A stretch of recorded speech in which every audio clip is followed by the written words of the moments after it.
সংস্কৃতি উপদেষ্টা মুস্তফা সরোয়ার ফারুকীকে প্রশ্ন করা নিয়ে ৩ সাংবাদিককে চাকরি খোয়াতে হলো। বন্ধ হলো একটি বেসরকারি টিভি চ্যানেলের সংবাদ প্রচার। অভিযোগ, এই ৩ সাংবাদিক জুলাই আন্দোলনে নিহতের ব্যাপারে জাতিসংঘের প্রতিবেদনে উল্লেখ করার সংখ্যা নিয়ে প্রশ্ন করেছিলেন। তাতে উপদেষ্টা বেজায়ে চটেছেন, সাংবাদিকদের দিয়েছেন গবেষণা করার পরামর্শ। দর্শক, আমরা বিশ্লেষণ করে দেখাতে চাই উপদেষ্টা মুস্তফা সরোয়ার ফারুকী নিজেই জাতিসংঘের প্রতিবেদন হয় পড়েননি, অথবা পড়লেও বোঝেননি, কিংবা বুঝেও না বোঝার ভান করে এ নিয়ে রাজনীতি করছেন। আমাদের বিশ্লেষণ হলো, জাতিসংঘের রিপোর্টে নিহতের যে সংখ্যা ১৪০০ বলা হয়েছে, সেটি শুধু জুলাই আন্দোলনে নিহতের সংখ্যা নয়, এটি ১৫ই আগস্ট পর্যন্ত নিহতের সংখ্যা।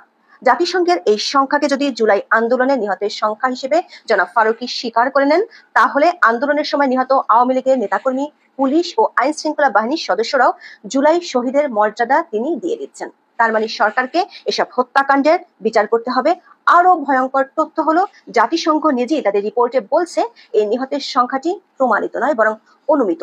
কারণ নিজস্ব তদন্ত নয়, শুধু সরকারি ও বেসরকারি নানা সূত্র থেকে প্রাপ্ত তথ্যের ভিত্তিতে নিহতের সংখ্যা সম্পর্কে অনুমান করা হয়েছে।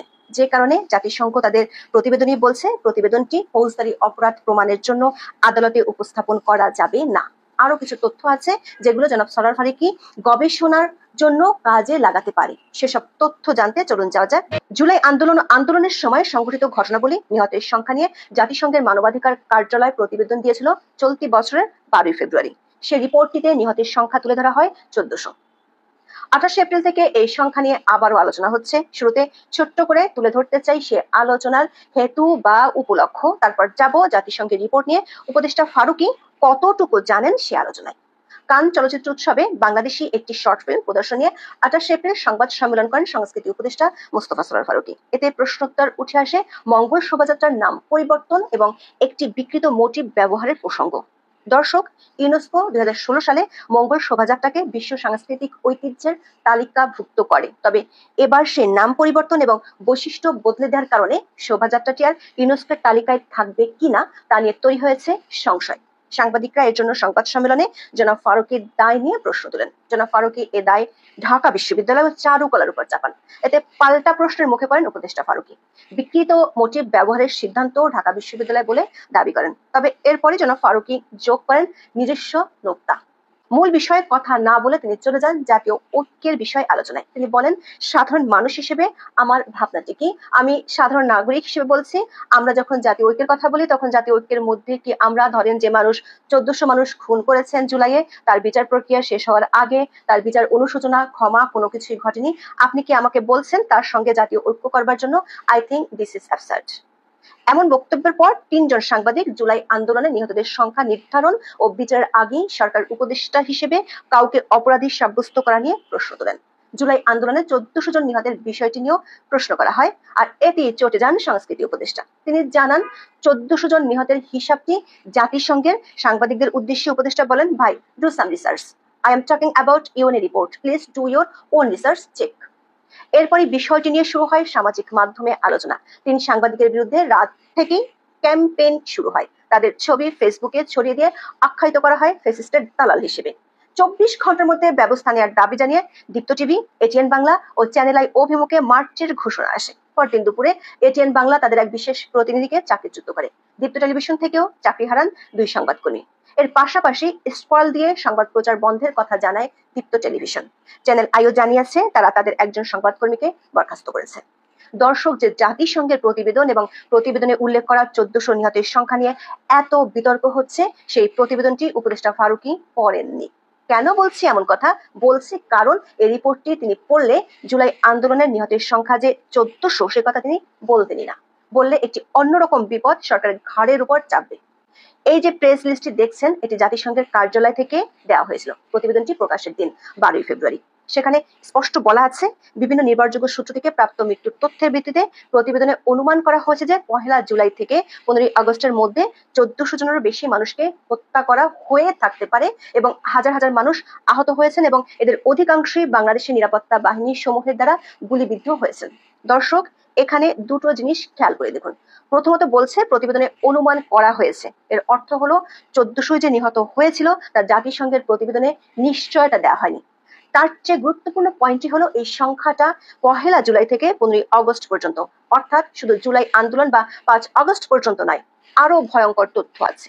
জাতিসংঘের প্রতিবেদনে বলা হয়েছে এই 1400 নিহতের মধ্যে জুলাই আন্দোলন চলাকালে ও শেখ হাসিনা সরকারের পতনের পর নিহত আওয়ামী লীগ নেতাকর্মী, পুলিশ ও আইন শৃঙ্খলা বাহিনীর সদস্য আছে। জাতিসংঘের প্রতিবেদনের 54 পৃষ্ঠার 222 নম্বর পয়েন্টে আওয়ামী লীগের নেতা কর্মীদের নিহতের সংখ্যা তুলে ধরা হয়েছে। সেখানে বলা হয়েছে 1 জুলাই থেকে 15 আগস্টের মধ্যে আওয়ামী লীগের 144 জন নেতাকর্মী নিহত হয়েছিলেন। এদের মধ্যে 3 আগস্ট থেকে 5 আগস্ট পর্যন্ত অর্থাৎ জুলাই আন্দোলনের সময় মারা গেছেন 126 জন। 6 থেকে 18 আগস্ট পর্যন্ত মারা গেছেন 18 জন। দর্শক খেয়াল করে দেখুন, জাতিসংঘ তাদের প্রতিবেদনে বলছে এই সংখ্যাটি তারা ভেরিফাই করতে পারেনি, কিন্তু সংখ্যাটি যুক্ত করে দিয়েছে। প্রতিবেদনের 223 নম্বর পয়েন্টে আইন শৃঙ্খলা বাহিনীর সদস্যদের নিহতের সংখ্যা তুলে ধরা হয়েছে, যেখানে বলা আছে 1 জুলাই থেকে 15 আগস্ট পর্যন্ত পুলিশের 44 জন, বিজিবি, র্যাব ও আনসারের 8 জন সদস্য নিহত হয়েছে। দর্শক, 52 জন আইন শৃঙ্খলা বাহিনীর সদস্যকেও 1400 জনের মধ্যে যুক্ত করেছে জাতিসংঘের তদন্ত দল। প্রশ্ন হলো, উপদেষ্টা ফারুকী কিংবা তার সরকারের লোকজন এই 1400 সংখ্যাটিকে জুলাই আন্দোলনের নিহতের সংখ্যা বলে প্রচার করছেন। তাহলে কি আওয়ামী লীগ নেতাকর্মী ও আইন শৃঙ্খলা বাহিনীর সদস্য যারা কমপক্ষে 5 আগস্টের আগে মারা গেছেন তারাও জুলাইয়ের শহীদ হিসেবে বিবেচিত হবেন? তাদের হত্যাকাণ্ডের বিচারও কি সরকার করবে? যতদূর জানা গেছে এসব হত্যাকাণ্ড নিয়ে টুর শব্দটি করাও পাপ। তাহলে এই 1400 নিহতের সংখ্যার যোগফল সরকার কিভাবে দেখাবেন, নাকি শুধু প্রচারই করে যাবেন? এমনকি জাতিসংঘের প্রতিবেদনে 5 আগস্টের পর যেসব সংখ্যালঘু নির্যাতন হয়েছে তাদেরও কথা বলা আছে। বিষয়টি আরো পরিষ্কার হওয়ার জন্য চলুন দেখে আসি জুলাই আন্দোলনে নিহতের সংখ্যা নিয়ে সরকারি সংস্থাগুলোর হিসেব কি বলছে। আমাদের অনুসন্ধান বলছে খোদ সরকারই তাদের নথিপত্রে উল্লেখ করেছে এর চেয়ে ঢের ঢের কম সংখ্যা। খোদ প্রধান উপদেষ্টার ফেসবুক পেজে গত 16 জানুয়ারি সরকারি গেজেটের তথ্য প্রকাশ করে জানানো হয়, জুলাই গণ অভ্যুত্থানে শহীদের সংখ্যা 834 জন। মুক্তিযুদ্ধ মন্ত্রণালয় থেকে এই গেজেট প্রকাশ করা হয়। এখনো পর্যন্ত সবচেয়ে বিশ্বাসযোগ্য সরকারি হিসেব হলো এটি। জনাব ফারুকী কি এই তালিকা দেখেছেন? দর্শক, খোদ সরকারি যেখানে নিহতের সংখ্যা প্রায় 850 বলে দেখাচ্ছে, সেখানে 1400 সংখ্যাটি নিয়ে সংস্কৃতি উপদেষ্টার বক্তব্য প্রশ্ন করা কেন সাংবাদিকতার রীতি বিরুদ্ধ হবে? এবার দেখে আসি নিহতের সংখ্যা সম্পর্কে কি তথ্য দিচ্ছে জুলাই স্মৃতি ফাউন্ডেশন। মুক্তিযুদ্ধ মন্ত্রণালয়ের মতো তাদের ওয়েবসাইটে একেবারে সুনির্দিষ্ট করে তথ্য নেই, কিন্তু বলা আছে নিহতের সংখ্যা 820+। অর্থাৎ জুলাই আন্দোলন নিয়ে নিবিড়ভাবে কাজ করা এই প্রতিষ্ঠানটিও নিহতের সংখ্যা 1400 বলছে না। প্রশ্ন হলো, এর কারণে কি তাদের বিরুদ্ধে মার্চ করার ঘোষণা দেবে?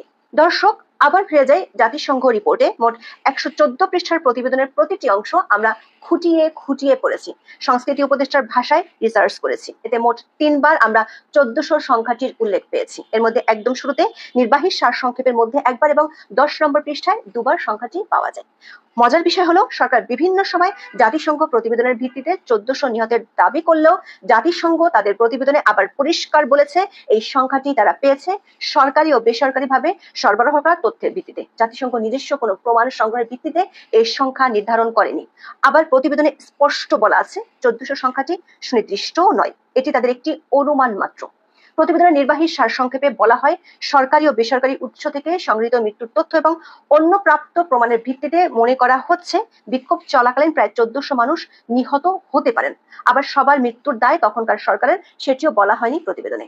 দর্শক, জাতিসংঘের প্রতিবেদনে নিহতদের তথ্য সংগ্রহের উৎসের বিস্তারিত বর্ণনা রয়েছে 10 থেকে 11 পৃষ্ঠায়। সেখানে স্পষ্ট সরকারের সরবরাহ করা তথ্যের উপরই প্রধানত নির্ভর করেছেন অনুসন্ধানকারীরা।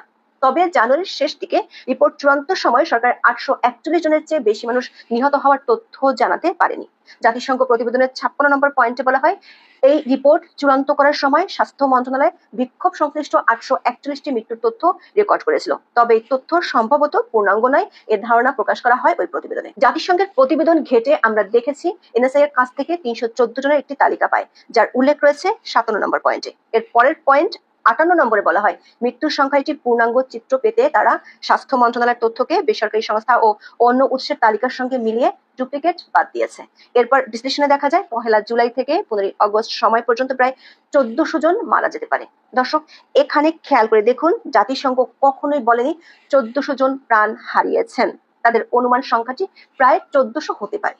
এই প্রতিবেদনের 60 নম্বর পয়েন্টে জাতিসংঘ স্বীকার করেছে তারা সব মৃত্যুর ঘটনার সত্যতা যাচাই করেনি অথবা প্রতিটি ঘটনার জন্য রাষ্ট্রকেও দায়ী করেনি, তবে অধিকাংশ মৃত্যুই আগ্নেয়াস্ত্র ব্যবহারে সংঘটিত হয়েছে বলে দেখা গেছে। দর্শক, জাতিসংঘ তার নিজের প্রতিবেদনে নিজের রিপোর্টের দুর্বলতার কথা স্পষ্টভাবে তুলে ধরেছে। রিপোর্টটির 15 নম্বর পয়েন্টে বলা হয়েছে, কোনো ফৌজদারি আদালতে অপরাধ প্রমাণের জন্য বা কোনো ব্যক্তিকে দোষী সাব্যস্ত করার জন্য যে ধরনের প্রমাণ বা তদন্তের স্ট্যান্ডার্ড দরকার, এই রিপোর্টটির মান তার চেয়ে কম। মূলত জাতিসংঘের তদন্ত টিম 8টি মামলাকে প্রতীকী হিসেবে ধরে নিয়ে 1 জুলাই থেকে 15 আগস্ট পর্যন্ত অপরাধের ধরনগুলো ব্যাখ্যা করার চেষ্টা করেছে। জাতিসংঘ বেশ কয়েকবার তাদের রিপোর্টে বলেছে, হত্যাকাণ্ডের সংখ্যা নিয়ে তারা নিশ্চিত নয়। তাদের রিপোর্টের মূল বিষয় ছিল বৃহত্তর নিদর্শনগুলো চিত্রিত করে রাজনৈতিক নেতৃত্ব এবং আইন শৃঙ্খলা বাহিনীর ঊর্ধ্বতন কর্মকর্তাদের জড়িত অপারেশনাল পরিকল্পনা, আদেশ এবং নির্দেশকে তুলে ধরা। দর্শক, আমাদের প্রশ্ন, সংস্কৃতি উপদেষ্টা নিজেকে এই প্রতিবেদন রিসার্চ করেছেন, নয়তো কেন এই বিষয় নিয়ে প্রশ্ন করায় তিনি এবং তার সরকারের সমর্থকেরা সংবাদ মাধ্যমের কণ্ঠ রোধ করায় নতুন করে ঝাঁপিয়ে পড়লেন? তারা যে রিপোর্টের উদ্ধৃতি দিয়ে সাংবাদিকদের উপর হুঙ্কার ছাড়ছেন, সেই রিপোর্টই তো তার হত্যার শব্দায় রাষ্ট্রকে দেওয়া হয়নি। এমনকি 1400 জন যে প্রাণ হারিয়েছেন সেটাই নিশ্চিত করা হয়নি। খোদ সরকারের নথিতেও এমন কোনো প্রমাণ নেই। তাহলে একটি ধারণাকে অন্য সবার মতোই মেনে নিতে হবে, সাংবাদিকদের প্রকৃত সত্য জানানোর চেষ্টা করলেই নেমে আসবে শাস্তির খড়গ। হীরক রাজার দেশের মতো রাজার আজ্ঞা মেনে সবাইকে গান গাইতে হবে একই সুরে। আজ এ পর্যন্ত, সবাই ভালো থাকুন, সুস্থ থাকুন, নিরাপদে থাকুন। দেখা হবে আগামী পর্বে।